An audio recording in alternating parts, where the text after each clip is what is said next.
Economy తిరుగుతుంది. కంపెనీలు వస్తే ఏంటంటే ఉద్యోగాలు వస్తే వాళ్ళ ద్వారా ఇంకొక 2-3 ఉద్యోగాలు. ఇప్పుడు ఐటీ ఉంది, ఐటీలో ఒక్కరికి ఉద్యోగం వస్తే వాళ్ళ ద్వారా ఇంకో 5 వస్తాయి. ఎవరికి? ఇంట్లో పనిచేసిన వాళ్ళు అవ్వచ్చు, డ్రైవర్లు అవ్వచ్చు, టాక్సీ డ్రైవర్ అవ్వచ్చు, స్కూల్ అవ్వచ్చు, ఎన్ని అవ్వచ్చు. 5 సంవత్సరాలు ఒక పరిశ్రమ.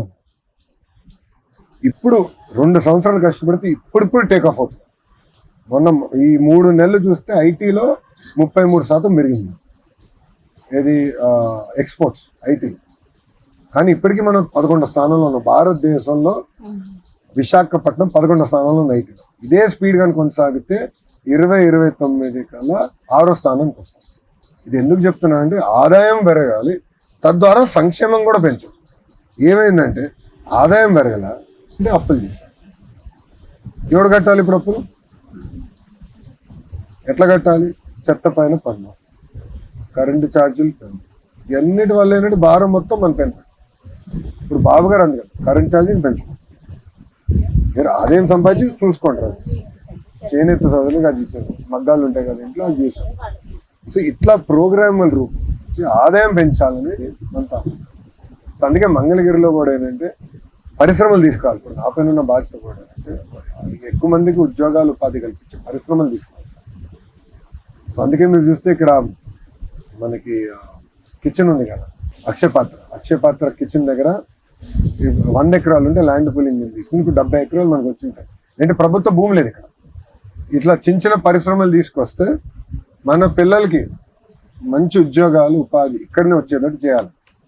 కనీసం ఒక 10,000 మంది కన్నా కనీసం మొదటి విడతలు అక్కడ చేయాలి.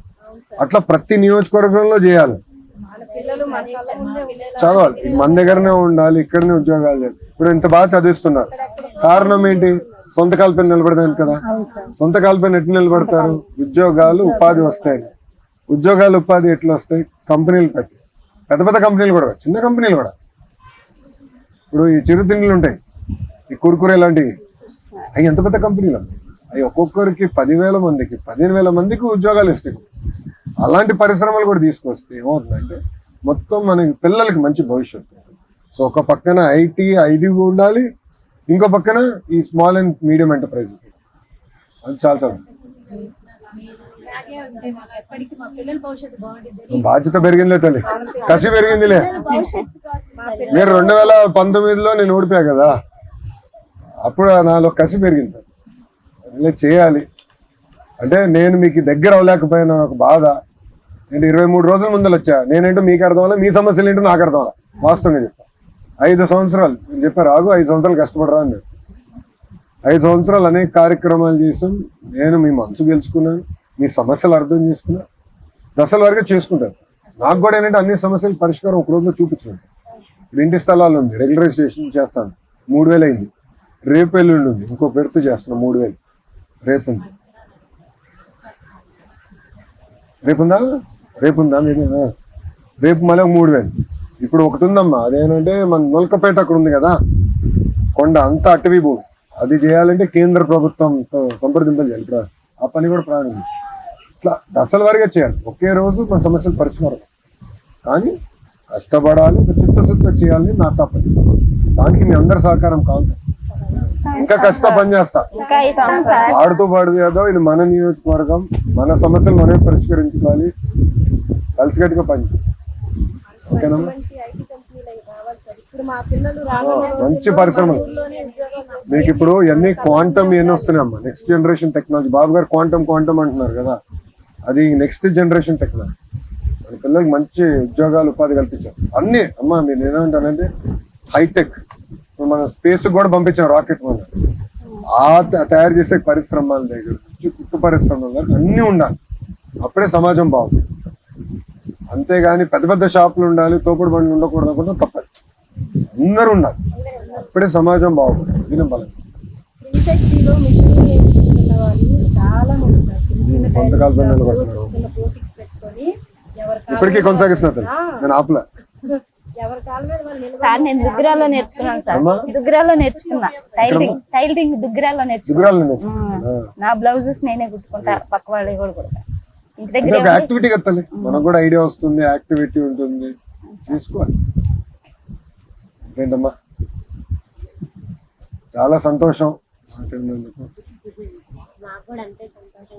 మిమ్మల్ని కలిసినందుకు చాలా మీ వాడినే కదా ఎక్కడ పోతాను నేను, ఇటు పరిగెడతాను అటు పరిగెడతాను, చివరి వచ్చి మంగళగిరి కదా. ఎంత పని వస్తుండే మళ్ళీ రేపు 2 రోజులు కార్యక్రమం పెట్టుకున్నాం, ఇంటి పట్టాలు చేయాలని. మహానాడు ఇళ్ళ పట్టాలు ఇచ్చిన వారికి చాలా మంది అదేం రత్నాల చెరువు కూడా కొన్ని చేసాము. అంటే నేనేంటమ్మా, నేను చాలా జాగ్రత్తగా చేస్తాను. ఎందుకంటే టెక్నికల్ గా అన్ని చూసుకుంటాను. నేనేదో మీ మెప్పు పొందేదానికి ఒక కాగితం ఇచ్చి రేపు ఎవడో కూడా వెళ్ళి స్టే ఇస్తే నీకు అనిపిస్తుంది కదా వీడు మోసం చేశాడు, అది రాకూడదని నా తాపత్రం. ఎందుకంటే మొదటి విడతలు 3,000 ఇచ్చాం, ఎక్కడ ఒకటి కూడా స్టే రాలా. ఇప్పుడు ఇంకో 3,000 ఇస్తున్నాం రేపు, అది కూడా ఎక్కడ రాదు. అట్లా జాగ్రత్తగా చేస్తాం. కొంతమంది ఉంటుంది ఇంకా తొందర చేయాలి, నేనేంటి తొందరలు తప్పులు చేస్తాం అనుకో మళ్ళీ మొదటి మోసం, వాళ్ళందరూ ఇబ్బంది పడతాం. ఇల్లు నేను చేస్తాను, అది నేను పెద్ద ప్రోగ్రామ్ చేయాలి. కనీసం ఒక 10,000 ఇల్లు కట్టాలి తల్లి. దాన్ని నేను ఏం చేస్తాను, మొదటి విడతలో భూమి ఎత్తుకుంటున్నాను. 2-3 ఏరియాలు నేనే పర్సనల్ చూస్తున్నాను. ఎంటీఎంసీ మొదటి విడతలో ఎంటీఎంసీ దాంట్లో చేయొచ్చు తల్లి, నేను చేస్తాను. ఇల్లు నా బాధ్యత అమ్మా, నా అది చేస్తాను, ఇల్లు నా బాధ్యత. తల్లికి వందనం సార్. మీరు గవర్నమెంట్ స్కూల్కి వెళ్ళే పిల్లల కంటే కూడా ప్రైవేట్ స్కూల్లో చదివే పిల్లలకి ఎక్కువ యూజ్ అవుతుంది సార్. చాలా మీరు అట్లా పెట్టి నా పైన ఇప్పుడు యుద్ధం జరుగుతుంది బయట. నేనంటే ప్రభుత్వ పాఠశాలలోకి వెళ్ళిన పిల్లలకి ఇవ్వాలి, నేను అట్లా అన్నా. నేను పిల్లలు నేను మా డిపార్ట్మెంట్ లో ఒకటి చెప్తా తల్లి, నేనేమంటానంటే ఒక నిర్ణయం తీసుకో, పిల్లల్ని పెట్టండి సెంటర్ ఆఫ్ వ్యూస్. ఇప్పుడు మనందరం ఒక నిర్ణయం తీసుకోవాలి, మన పిల్లల గురించి కళ్ళు మూసుకుని పిల్లల గురించి ఒకసారి ఆలోచించాలి. మనం తీసుకున్న నిర్ణయం పిల్లలకి మంచిదా కాదా? ఉపాధ్యాయులు కాదు, రాజకీయ నాయకులు కాదు, అధికారులు కాదు, మనందరం సెకండ్, పిల్లలు ఫస్ట్.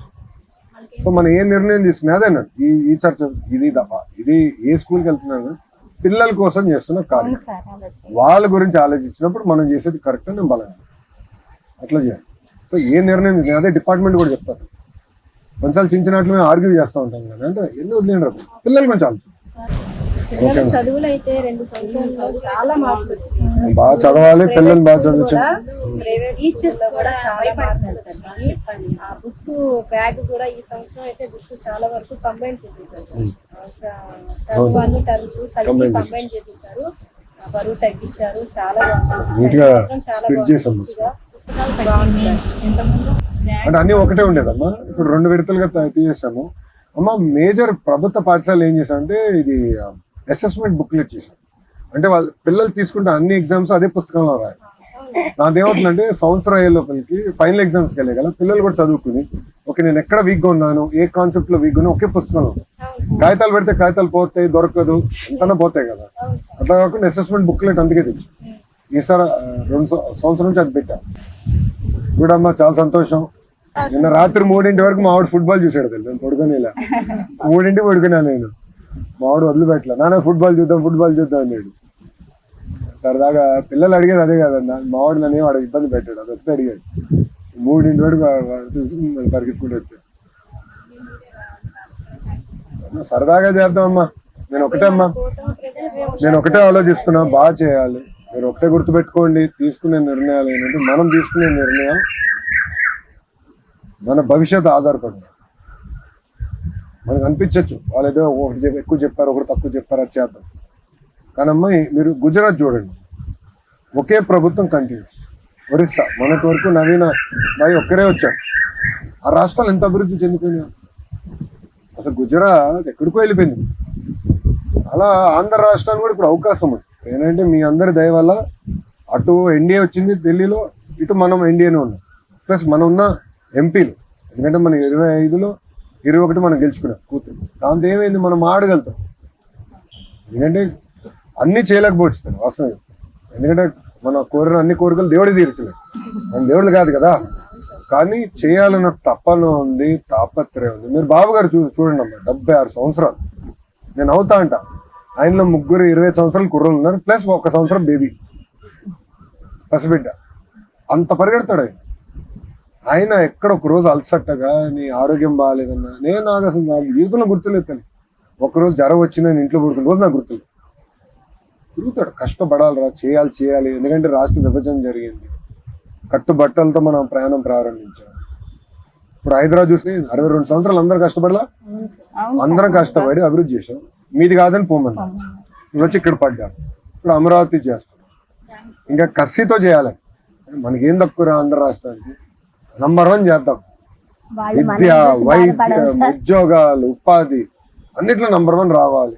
దాంట్లో మంగళగిరి కూడా నంబర్ 1 ఉండాలని నా దాం. అవును సార్. కలిసి చేద్దామా ఆడుతూ పాడుతూ. Okay sir. సమస్యలన్నీ ఒక పద్ధతి ప్రకారం పరిష్కరించే మార్గంలో వెళ్తున్నాను. ఈ ఆశీస్సులు ఎప్పుడు ఉండాలని కోరుతున్నాను. తప్పకుండా సార్. థ్యాంక్ యూ అమ్మా. ఉంటాను తల్లి. అక్కడ దిగదామా ఫోటో?